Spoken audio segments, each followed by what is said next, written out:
it's important for me to create a world for myself. That's how I see it.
To love is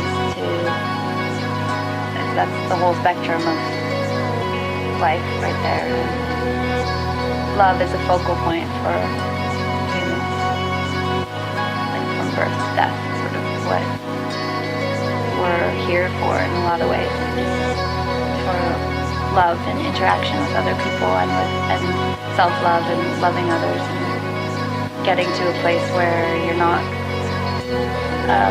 afraid of who you are and you can open up and sort of, it's just an ecstatic expression